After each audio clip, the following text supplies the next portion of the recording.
이번 국회의원 총선거에서 최대 격전제로 꼽히는 이른바 명룡대전 인천 계양을 선거구에서 예상 밖의 아파트 재개발 문제가 선거 변수로 떠오르고 있습니다.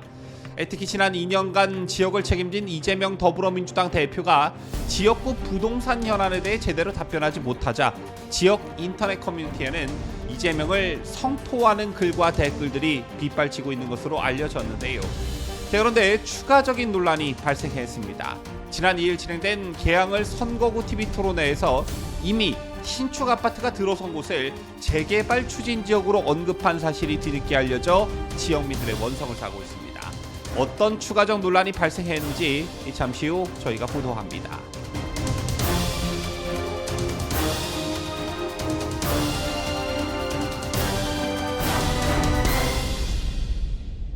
시청자 여러분 안녕하십니까? 뉴스데일리 베스트 미네커입니다.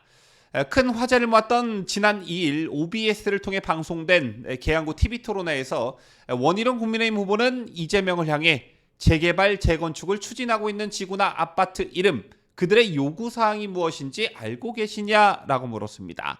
그러자 이재명은 내가 구체적인 아파트 이름 이런 것들을 외우고 다니는 사람은 아니어서 그건 우리 실무관들한테 좀 물어보도록 하겠다라면서 이름은 못 외웠지만 해당 지역에도 여러 차례 방문해봤다 이렇게 둘러댔습니다. 자, 이에 원 후보가 하나만 대보시라 이렇게 재짜묻자 이재명은 아니 지금 기억 안 난다고 그러니까 뭘 자꾸 물어보시냐라면서 불쾌감을 드러냈었는데요. 이것 때문에 아주 난리가 났죠. 계양구 국회의원에 출마한 건지 대선 경선을 하는 건지 모르겠다. 계양에 대한 이해도와 관심의 깊이에서 원 후보와 너무 차이가 난다 등의 반응들이 그야말로 빗발쳤습니다. 그도 그럴 것이 국회의원 선거에 출마하는 지역구 후보의 경우에 고의적으로 외우던 간에 아니면 선거운동 과정에서 지역 곳곳을 누비면서 자연스럽게 알게 되던 간에 아파트 이름 정도는 외우고 있는 게 기본입니다. 또 농어촌을 기반으로 한 지역구인 경우엔 읍면동 정도는 알고 선거운동에 임하는 게 상식이고 아파트 혹은 그 동네의 주민들의 현안 사업은 무엇인지 고충은 무엇인지 정도는 파악하고 있어야 지역구로서 자격이 있는 것 아니겠습니까?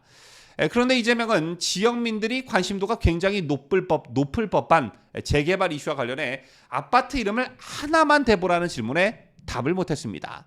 그리고 마치 엄청난 장차관과 행정관들을 수하에 두고 있는 것처럼 실무관들한테 좀 물어보도록 하겠다 이렇게 얼버무렸는데요. 이러니까 계양구 국회의원에 출마한 건지 대선 경선에 출마한 건지 모르겠다는 말이 나오는 것 아니겠습니까?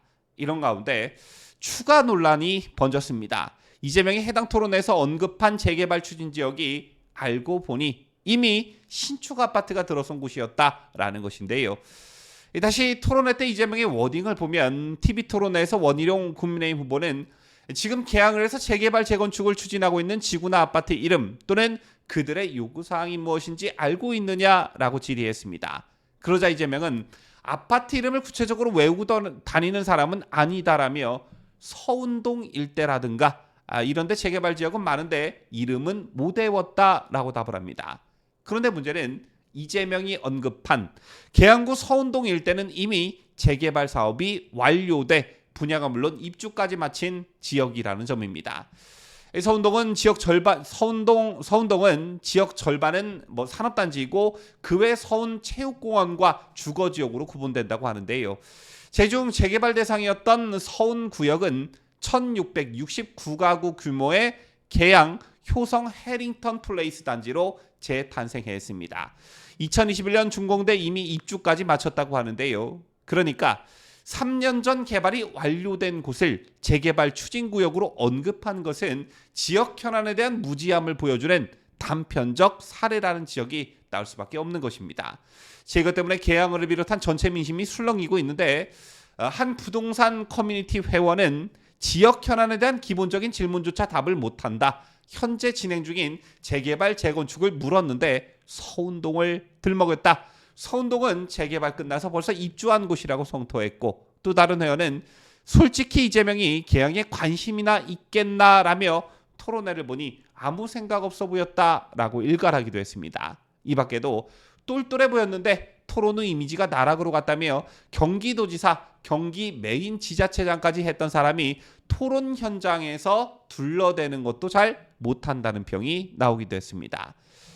저는 물론 개항을에 살고 있지는 않지만 제가 살고 있는 지역에 출마한 후보가 만약 이랬다면 정말 분노가 치밀었을 것 같은데요. 제 같은 이재명의 모습을 보고 과연 개항 주민들은 어떤 생각들을 가지셨을지 궁금합니다.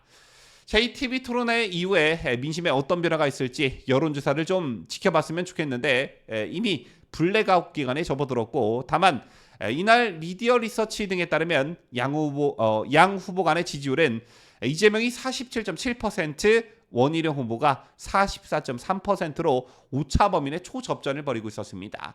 자, 아마 TV 토론회 이후에 지지율도 적지 않은 변화가 있지 않았을까 생각하는데요. 또 이것과는 별개로 이재명의 나배 발언이 논란이 되고 있습니다. 자, 서울 동작을에 출마한 국민의힘 나경원 후보에 대해 민주당 지지자들이 나 후보의 성에 일본 아베 전 총리를 합성한 나베라면서 성적인 모욕을 가하고 있습니다. 나베라는 말은 일본어로 냄비를 뜻하는데 이게 여성을 비하할 때 쓰는 말이라는 거 여러분께서도 잘 알고 계실 겁니다. 그런데 문제는 명색이 당대표라는 이재명이 이 표현을 서슴없이 사용하고 있다는 것인데요. 당대표라는 사람의 여성에 대한 인식이 그렇다 보니 민주당이 여성에 대한 비하 논란이 끊이질 않고 있는 것입니다.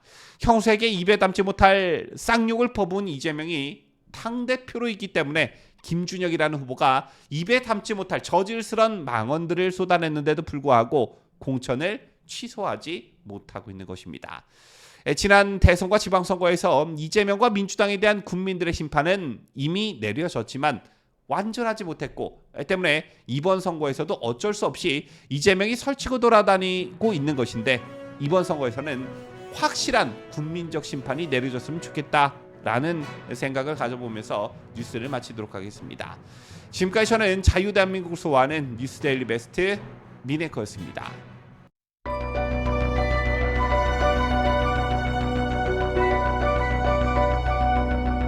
피해자 할머니들의 명예와 존엄이 회복되고 또 마음의 상처를 치유하기 위해서는 나라와 국민을 각종 위협으로부터 안전하게 지켜 국가를 위해 헌신해온 공무원들의 희생을 요구해야 한다는 점에서 솔직히 어느 정부도 개혁이 두렵고 피하고 싶을 것입니다. 그러나 매년 막대한 국민 세금이 투입되어야 하는 상황을 그대로 방치할 수는 없습니다.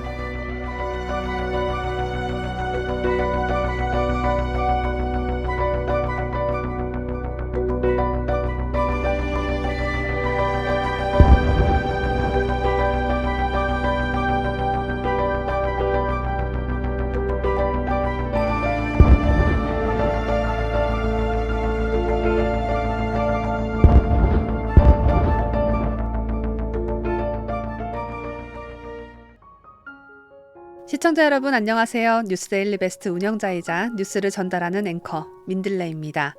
박정희 대통령에 이어 2대째 대통령직에 오른 최초의 대통령이자 대한민국 최초의 여성 대통령, 우리나라 제18대 대통령인 박근혜 전 대통령의 이야기를 담은 회고록이 출간됐습니다. 2007년 이후 박근혜 전 대통령이 정치적 삶을 회고한 것은 처음이어서 어떤 이야기가 담겼을까? 저도 무척이나 궁금했는데 제가 책을 읽어보니 그때 아베 일본 총리와 회담 때 아베 총리가 이래서 무한한 표정을 지었던 거구나. 지금은 북한 김정은과 연대하고 있는 푸틴 러시아 대통령이 박근혜 대통령 땐 이런 의외의 모습이 있었네. 유승민 전 원내대표가 탄핵 전부터도 박근혜 정부의 중요한 정책 추진에 이렇게나 회방을 놨었구나 등등등 그동안 사연이 잘 알려지지 않은 흥미로운 사실들을 알 수가 있었습니다. 이 밖에도 세월호 7시간에 대해 시간순으로 자세히 기록되어 있고 재판과 수감 생활 등 그간 궁금했던 사건들의 뒷이야기, 또 책 속의 부록으로 언론에 공개되지 않았던 박 전 대통령의 개인 소장용 사진이 수록되어 있어서 박 전 대통령이 들려주는 이야기를 듣는 재미와 사진 구경하는 재미까지 한데 더해진 회고록이라고 할 수 있겠습니다. 지난 10년 동안의 방대한 이야기가 담겨 있기 때문에 책은 2권으로 나뉘어져 있는데요.